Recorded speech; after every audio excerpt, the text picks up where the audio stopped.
It is my extreme pleasure to ask you to now commence the 2019 Grace Groom Memorial Oration. Stephen, welcome. Thank you, Robin. Thank you, Mel. Thank you, Frank, who originally invited me to give this oration. Thank you to the family of Grace Groom. It's been great to meet you tonight. I would like to start by acknowledging the traditional owners of the land on which we meet, the Ngunnawal people and their elders past, present and future. I also did not meet Grace Groom. Dr Grace Groom was Chief Executive Officer of Mental Health Australia, Mental Health Council of Australia from 2002 to 2005, and as you know, she passed away in 2006, leaving an exceptional legacy of research and advocacy for mental health reform. For example, in preparing this talk, I was reading back through a paper that Dr Groom wrote with Professor Ian Hickey and Ms Tracy Davenport in 2004 called Investing in Australia's Future, the Personal, Social and Economic Benefits of Good Mental Health. Some of you have clearly read it. It's still a good idea, though. So the paper presents both a critique of the mental health system and discusses the need for an economic approach to reform. Now, it's a testament to the insight shown in that paper and the slow pace of reform that many of the criticisms remain valid today. And what of the economic approach canvassed in that paper? Well, 15 years later, the Productivity Commission is considering this approach and looking at both the economic costs of mental ill health to Australia and formulating a range of reforms that we hope can underpin a consumer-focused mental health system that includes but goes well beyond clinical care. Now, 2006, the year that Grace Groom passed away, was also the year that Better Access program was introduced in Australia. Now, it is worth remembering that in the early 2000s, services by GPs and psychiatrists attracted the bulk of Commonwealth government funding. Psychological therapies were not covered by Medicare, whereas in contrast today, approximately 1.3 million people each year receive MBS rebated face-to-face psychological therapy. That's 1.3 million people a year who can thank Dr Groom, among others, for successfully arguing for this reform. However, it was recognised in the 2000s, as it's recognised today, that preventing mental illness and promoting recovery extends well beyond adding psychological strategies to Medicare. In a 2004 article in the Sydney Morning Herald, Joe Lamersa, at that time Secretary of the Royal Australian College, New Zealand College of Psychiatrists, is quoted as saying, and I quote, "It's almost too difficult to grasp the enormous need out there, the incredible burden of mental health on our population and the toll of that on patients, on their families, their friends, their workplaces and the pressures they put on the health system." That's still valid today. Same article quotes Dr Grace Groom reflecting on the economic benefits of consumer-centred care. If people could access non-pharmacological care quite early in their disorder or illness, they won't be experiencing days out of the workforce. There would be cost savings there for the government, not just in the hospital system, but in the welfare system. So it really is an honour tonight for me to present the 2019 Grace Groom Oration. Now, the Productivity Commission released its draft report on mental health almost 1 month ago on October 31st. I understand some of you will be spending some time discussing it tomorrow. So our focus is on consumer-centred care, on prevention and early intervention, and on providing support, both clinical and psychosocial support for those who need it, not just through the health system, but where and when it is needed, with schools, tertiary institutions and workplaces providing effective gateways to support. And we've received significant feedback on our inquiry draft report, much, but not all of it supportive. As I've mentioned to a few of you, lots of groups say, we like about 90% of it, 10% needs a bit of work. Everyone seems to have a bit of a different 10% though, so. Now, I do want to emphasise the word draft. We welcome feedback on the draft report and acknowledge that we still have significant work to do before presenting our final report to the Commonwealth Government in May next year. In this talk, I'd like to consider some of the issues raised in the draft report. Now, don't worry, I'm not about to start reading 1,200 and something or other pages, depending on which version you see. Even the draft recommendations and the overview break 100 pages, and I think you want to get home sometime tonight. However, I do want to touch on some select areas that have been raised in feedback that we've received so far. So first, let me clarify first where we at the Productivity Commission add value. Now, I'm not allowed to call us pointy-headed economists because Julie Abramson, one of my fellow commissioners, is a lawyer and she gets very upset about being called a pointy-headed economist. Our expertise, though, is in system design, in incentives and in development of robust institutions that can underpin service provision, even where the relevant bits of the system cross multiple sectors and reflect multiple governments. That's what we've tried to do in our inquiry draft report. We're not clinicians, we're not psychosocial experts, we're not mental health experts, but we are very good at thinking about incentives and designing systems. So our draft recommendations start at the individual, the consumer, and build a system that will focus on that consumer. Now, it builds outwards, including the support network from the consumer, family, carers and friends. I'm going to give a few thanks on the way through. One group that I really want to give thanks to is the consumers and carers who we've engaged with, both before and after the draft report. In our hearings, they've told their stories. Some of those stories are challenging.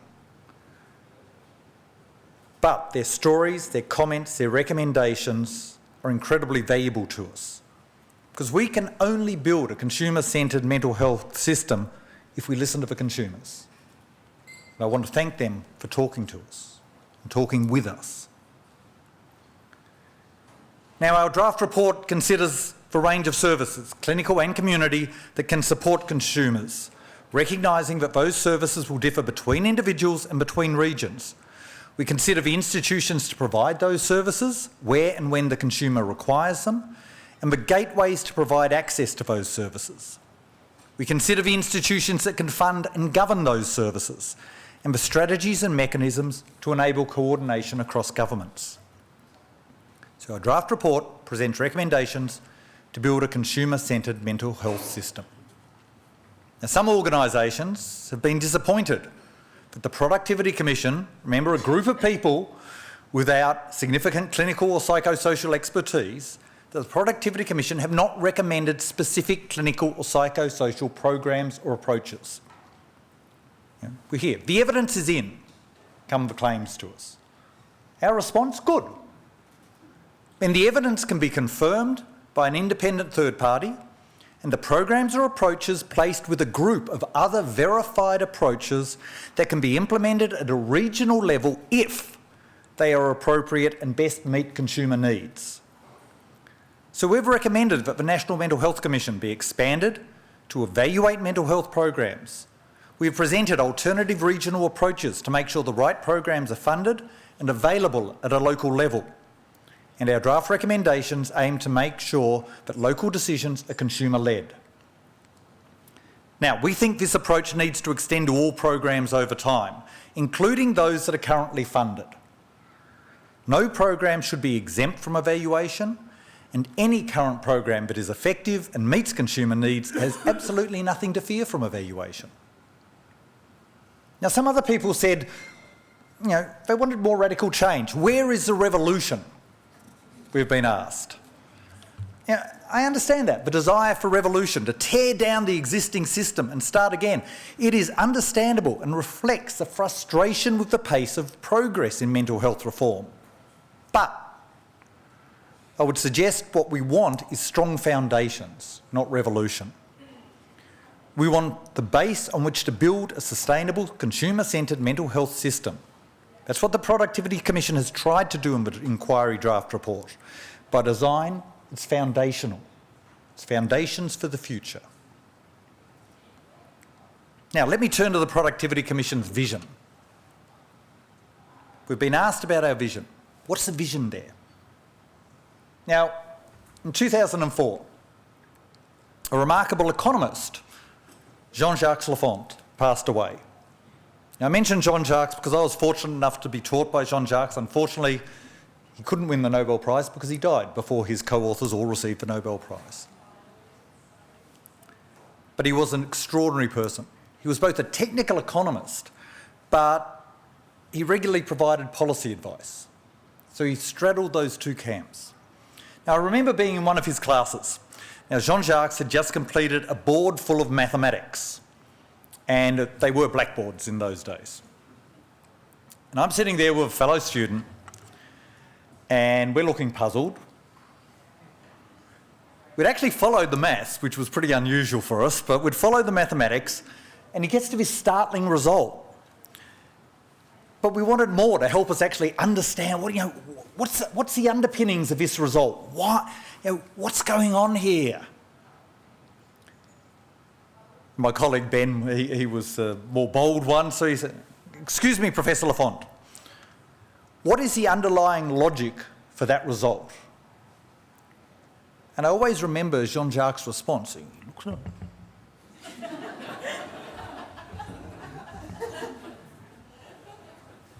It is there. Apologies for the bad French accent. He did actually come into a class once and start giving the lecture in French. And fortunately, there was a French student in the front row who said, "Excuse me," in French, he said, "Excuse me, Professor Lafont, I think it is probably better if you give this class in English." Oh. And he switched over to English immediately. But following out the release of our draft report, I actually think I understand Jean-Jacques' response and reaction. We've been asked on a number of occasions about our report. Where is the vision? Like Jean-Jacques, I turned to our report and said, it's there. The vision is embedded in the 2 volumes of the draft report. It's summarised in the overview and recommendations. That being said, I actually think the question is a reasonable one. If the vision's not obvious, that's our fault. We should be clearer. So let me try and rectify that tonight. Our vision is for a consumer-centred system. What do I mean by that? From an economics perspective, the answer is easy. Any service that is not valued by the consumer who uses that service has no value. Or to put it another way, the only value of a service to support mental health is the value as perceived by the consumer. That value can be reflected in measurable ways. For example, improved health as perceived by the consumer may be reflected through lower need for health services in the future, by increased economic and social participation by the consumer and their support network, or by measurable increase in quality of life. The value may be gauged by asking the consumer, for example, using patient-reported outcome and experience measures, PREMs and PROMs, for those of you who worked in other parts of the health system. Now, using some of these measures, the Productivity Commission has estimated that the cost of mental ill health in Australia is around $180 billion per year, or $500 million a day. $180 billion is equivalent to 1/10 of everything this country produces. That's the cost per year of mental ill health. But that's an estimate. It's an imperfect measure. The value, the gain, is the outcome for the consumer. Now, to an economist, this is just obvious. It reflects our training. But for those outside economics, this approach can be very confronting because it means asking consumers and the carers who are chosen by the consumers what they want. What are their aims? What are their objectives? What do they want to achieve? It means advising rather than telling. It means ensuring that consumers have the information that they need about services and their effectiveness and quality to enable them to make decisions. And for people often who have many years of training and experience, it means recognising that despite their expertise, their knowledge only has value to the degree that it achieves what consumers want. Now, I don't want to underestimate the sort of culture change that needs in our health system, particularly in some clinical parts of the system. In our Human Services report, we recommended, similarly to this report, let's empower consumers. Let's make sure the information's out there. We see this in other countries. In England, in some parts of the US, you can find out what hospitals are good and what hospitals are underperforming. You can look up cardiologists and see, well, how successful are they? How many operations have they done? In Australia, you can't get that information. You cannot even get the information on co-payments. So we've got a culture around the medical professions in Australia that's very much clinician-focused, not consumer-focused. If we want to get change in the mental health system, in the health system more generally, I think we need to change that culture. So,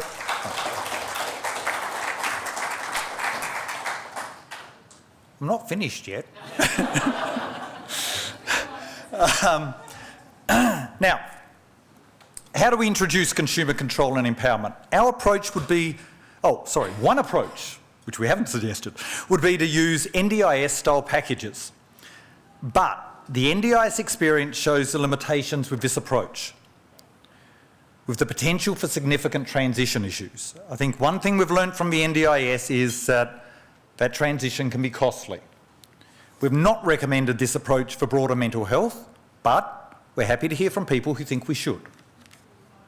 Instead, the approach the Productivity Commission has taken is to make draft recommendations that place the consumer at the heart of care. Now, this means recognising that consumers want a range of supports. A key element of these supports are carers, family and friends, the consumer support network. This network centres on the consumer and itself needs appropriate support. So we've made draft recommendations to improve this support, for example, through advocacy and consumer and carer payments. The availability of psychosocial and clinical supports is another element. Consumers should be able to choose the approach to care that best meets their needs. The options cannot be unlimited, but, as already mentioned, through the NMHC and regional commissioning, we recommend an approach that will provide consumers with access to a range of evidence-based services. We've also developed a stepped care model that can help match consumer requirements with the necessary psychosocial and clinical supports. Now, consumers can only choose if they have options. So we have a range of draft recommendations to increase the options available to consumers across the health continuum. These include low-intensity treatment options through different modes of access, including video, internet, text or face-to-face. They include increased after-hours services, both peer-led and clinician-led, and service provision that takes account of the cultural diversity of Australians and the fact that many people who need help do not live within easy access of necessary services and often need help outside of normal working hours. The draft recommendations also include options for in-community housing and supports to participate in education and employment. Consumers can only choose if they are aware of the options and can access independent advice. So we have recommended that consumers and carers have more information about their options. We have recommended formal care coordination, navigation and support to empower consumers. We've recommended consumer-centred plans, and we would like more feedback as to whether consumers should have a more formal right over their health data to help them get independent advice. Choice is only feasible if there is a workforce to deliver the services. So we have a range of draft reforms covering workforce, including the clinical workforce and, more importantly, the peer workforce. And we recommend the creation of a workforce strategy so the development of tomorrow's culturally capable workforce begins today. And again, one of the detours I want to make tonight is to thank the peer workers, the people with lived experience who have talked to us at our hearings and in our preparation of the draft report. I think what has really become clearer to me actually since the draft report is how important those peer groups can be, how important it can be for somebody who is facing mental ill health to be able to sit down and talk with somebody who has been there and has recovered. And I think I'm starting to understand that importance, and hopefully that will be reflected in our final recommendations. Now, some groups of consumers have specific service requirements, and our draft report recognises this. In particular, we recognise that Aboriginal and Torres Strait Islander people often want the option to choose services delivered by Indigenous providers. Where possible, that option should be provided. The best designed health system will fail if it is not accessible. Consumers access mental health system through many doors. Our draft recommendations aim to ensure that these doors are effective. Now, for many consumers, the GP is the door. We have draft recommendations to improve GP services, including clarifying consumer choice and providing the means by which family and carers can be included in the conversation. But schools, tertiary institutions and workplaces are also doors. And the doorways extend back in a consumer's life to perinatal and early childhood. Our draft recommendations consider each of these doors. These doors need to be responsive, focusing on prevention and enabling early intervention. But doors provide no passage if consumers are dissuaded from using them. Unfortunately, that is exactly what occurs in Australian society. And stigma creates a barrier to care. It undermines choice and creates fear. It means that consumers who want care face explicit and implicit incentives not to seek care. They will be labelled, they will face discrimination, they will be isolated. And through mechanisms such as our insurance system, they will carry these labels for life. Now, some of you know that after the draft report came out, I was shocked on the first day. Should have expected, we sort of expected something like it, but not so in your face. Psych tests for tots. You know, so apologies for those who have heard this before, but you know, can you imagine a 3-year-old with a hearing problem? You'd want that 3-year-old to be treated, to be helped, so that they don't start falling behind their peers, so that they can have a full, healthy life. Or if they have some impediment with their sight, you'd want that treated. You'd want the child and the family helped. But for a developmental issue,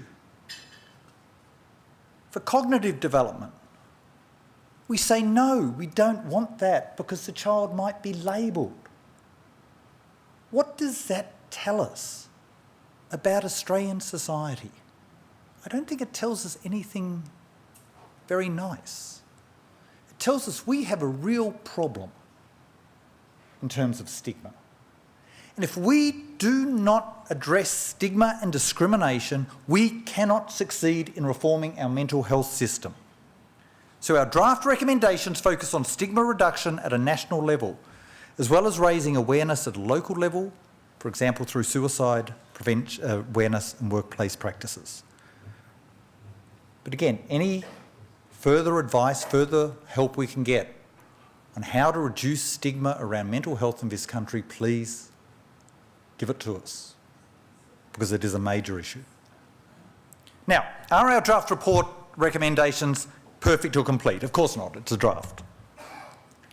We thank the many people who have helped to identify gaps and limitations in our current draft recommendations, and we look forward to working together to improve those recommendations in our final report, so that we can have a shared vision of a consumer-centred mental health system.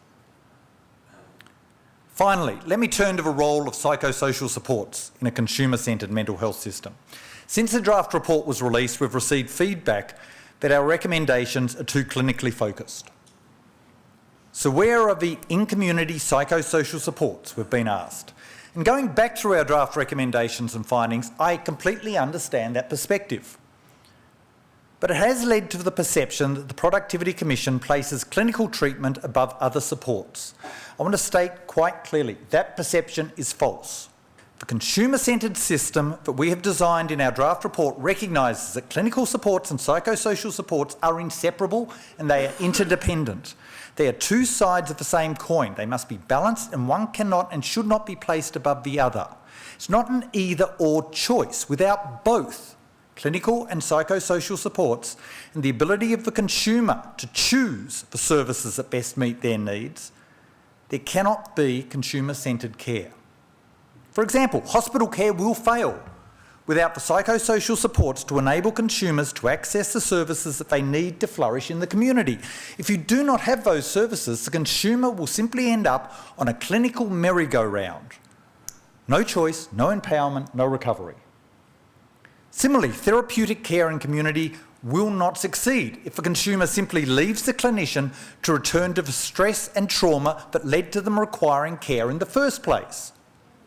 But equally, in community supports will fail unless clinical care is available when and where it is needed to minimise the clinical symptoms of mental ill health when the consumer wants assistance.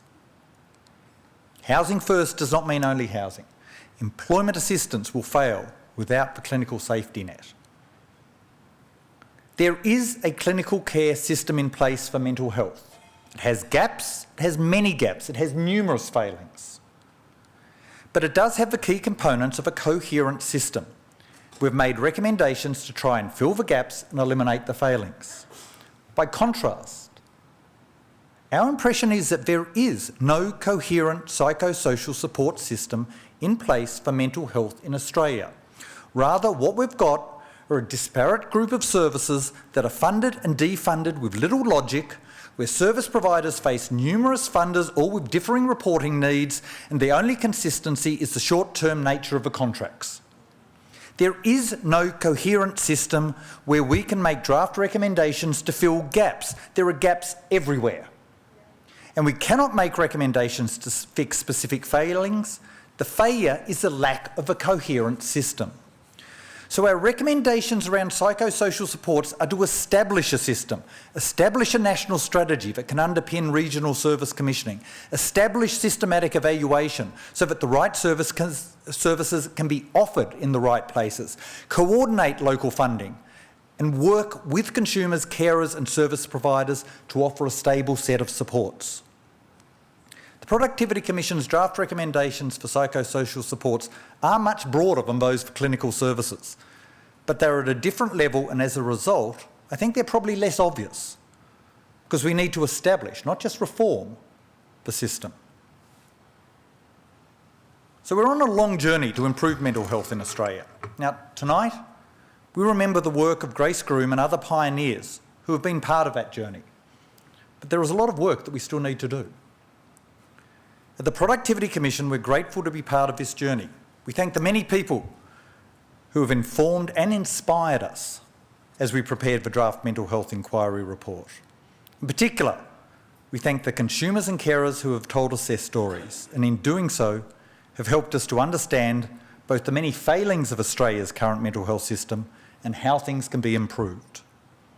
And we thank Mental Health Australia for providing assistance, guidance and support during our inquiry process. But we're not done yet.